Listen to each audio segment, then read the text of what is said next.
Thomas, Bertie, and the Bumpy Line. Every afternoon, Thomas the Tank Engine puffs along his branch line with Annie and Clarabelle. First, they pass the watermill. Next, they come to a big farm. Then, they can see a bridge with a village nestled either side of it. This is a special place. Whenever children hear Thomas coming along, they stand on the bridge waving until he is out of sight. One day, Thomas was running late. He had stopped at the signal before the bridge to talk to some new children. Percy was waiting too.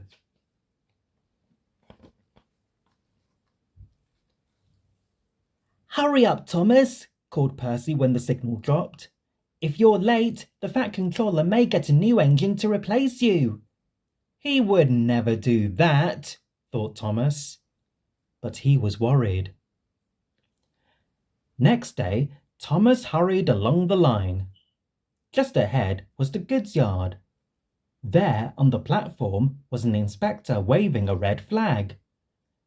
Next, Thomas saw some children. They were waving too. Something must be wrong, thought Thomas. This station is for goods, not passengers. "Help, Thomas! Help! We are glad to see you," called the children. "Please, will you take us home?" The station master explained to Thomas's driver that the school bus had broken down and that all the parents would be worried if the children were late. Thomas waited as the children walked down from the bridge. Then he took them to the next station where Bertie was waiting to take them home. When Thomas finished his journey, he was very late. He was worried that the Fat Controller might be cross with him.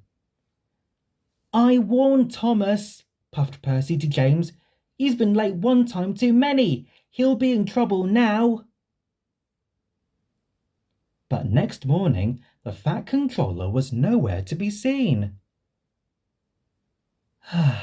"Thank goodness," sighed Thomas.